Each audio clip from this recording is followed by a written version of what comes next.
Historically, archery has been used for hunting and combat, but as you know today, its main use is that of competitive sport. And that's what SA Archery TV will focus on. Over the next couple of days, we'll give you insight into this intricate sport. From aspiring archers to the pros, stay tuned to find out more about just how popular it is in South Africa.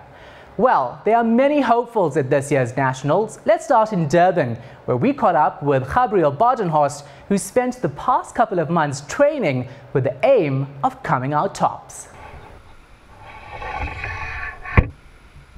I'm on a peak right now with the archery, and the scores are really good, so I'm trying to keep it up and keep on doing what you're doing. I'm just shot 2 weeks ago. I shot a 710 out of a possible 720, which is a new South African record.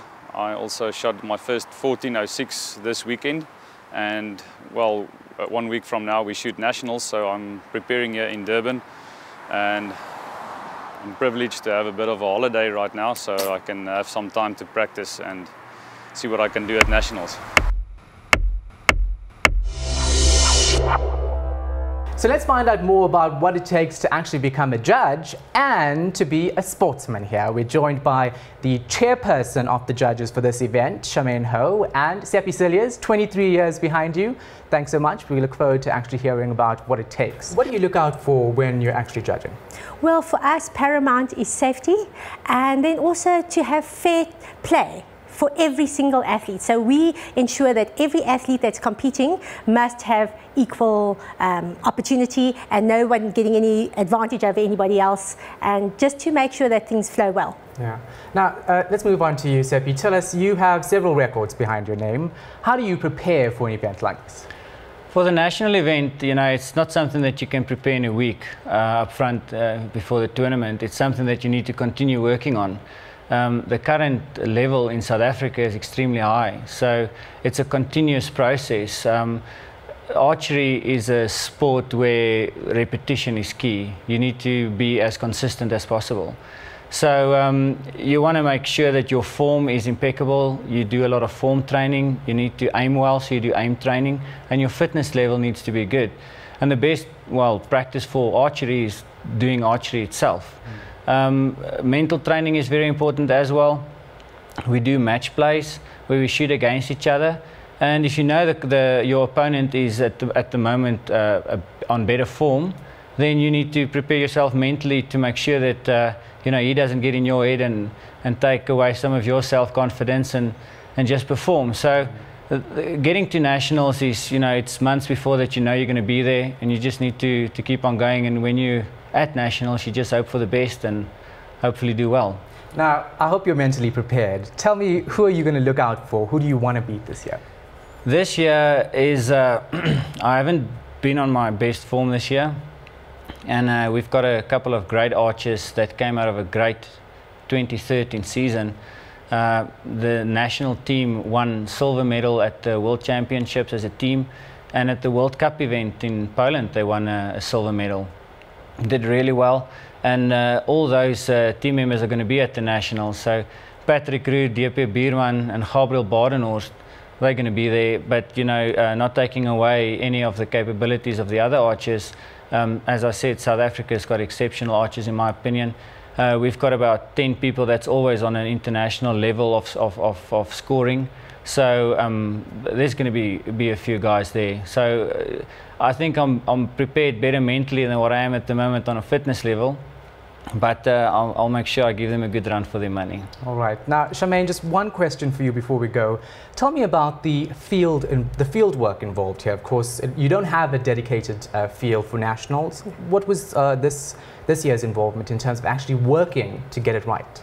Well, with it not being a dedicated field, we actually this year on a rugby field, in fact, 2 rugby fields, and we run approximately 9.5 kilometers of rope to set out this field. And bearing that in mind, for us as judges who have to ensure that this is a international standard field of play, we have to ensure that the field is square and that safety is paramount and that everything is 100% correct. In fact, we have a little tolerance that we work for. For example, at 90 meters, we've got 30 centimeters of tolerance where the line can be a little bit in or out. So tolerances are very little.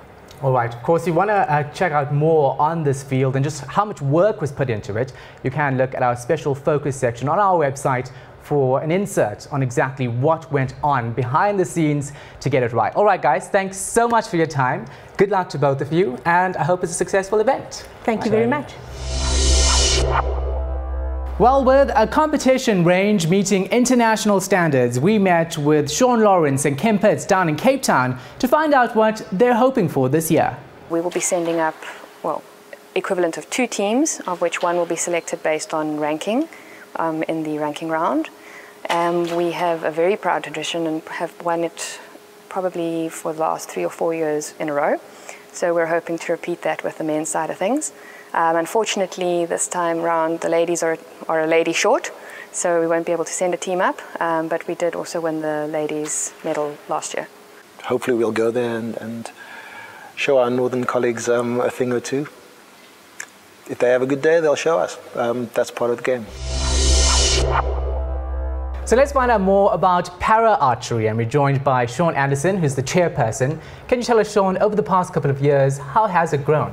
The sport's grown quite a lot in South Africa. When I started 2 years ago, we were about 2 high-level competing archers, myself and Anton Pierre down in PE. Since then, last year we had 8 archers on the national line. This year we have also got 8 archers on the national lines, ranging from junior archers all the way up to adult archers, and in different divisions as well. Now, the one thing that I find quite interesting here is that, you know, para archers can go up against able-bodied archers as well. There's no real strings here. You can just do it. Yes, it depends on the archer. We're very fortunate that we can shoot. Well, our able-bodied guys allow us to shoot against them because we have to be in our division to get those points to score for us when we're talking about the pointing system. But all the able-bodied guys, they got no problem with us competing against them. They're starting to worry a bit now because we give them a go for their money. So it helps you as a para-archer to develop your skill better because the standards in the able-bodied guys are much higher. And unfortunately, like I said, we don't have hundreds of archers in our division. At the moment, there's only 2 in my division. So for me, when I'm competing, most of the time I compete against myself. So I'd rather compete against the able-bodied guys and give them a go. Yeah. What are you looking forward to this year? I'm coming back from an injury. I was last year I went over to Bangkok. I represented our country there at the World Champs. Ended in the top 32 in the world. So I picked up an injury there. So I'm looking forward to a good shoot this year. I'd like to get back up to standards as quick as possible before the rest of the year takes off. So yeah, I'm looking forward to a good shoot, and I'm looking forward to seeing all the para archers on the line having good fun again.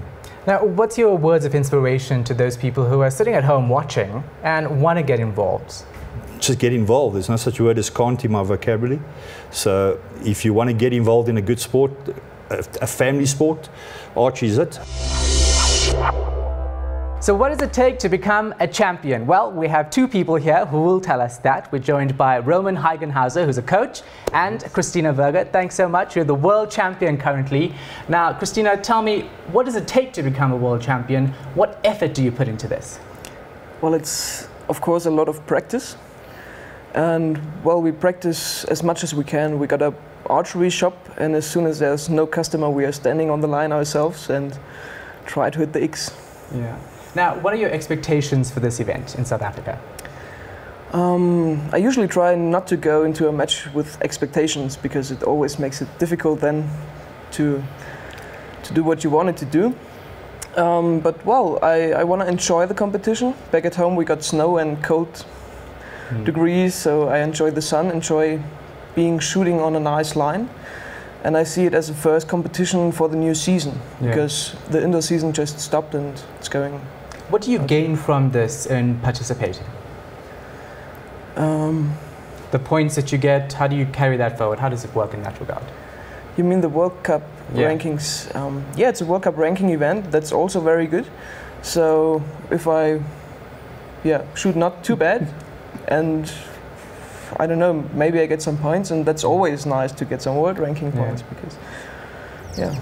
All right, Robin, now you're the coach here, and of course, I find it quite interesting that you have to take, location into consideration when you're actually doing this. There's a difference here. What are the differences, and how do you actually bring that into play? Yeah, for us, the big difference is now the temperature change. Yeah.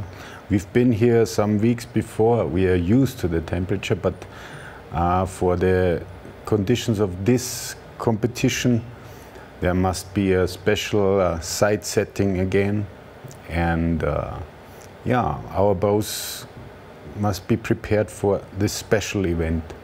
You can't do it in Germany now.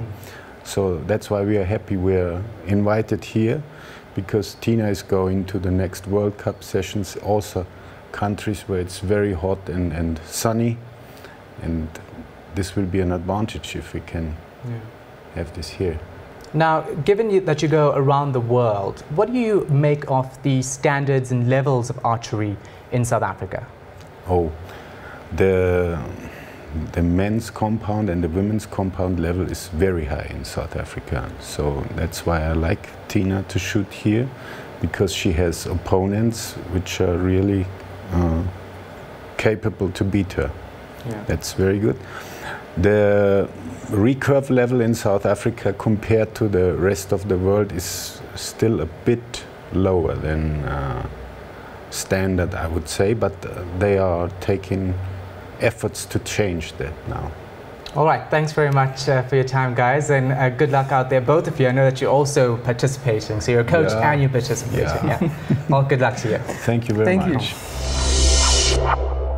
For more about the judges, the venue, competitors, and weather for the duration of the event, check out our special focus section on the website. Also, in our brand focus section, we provide the opportunity for entities to showcase their products, services, and expertise. Well, that's it for this show. Be sure to log on from Monday from around lunchtime for regular updates on the 64th SA Archery National Championships.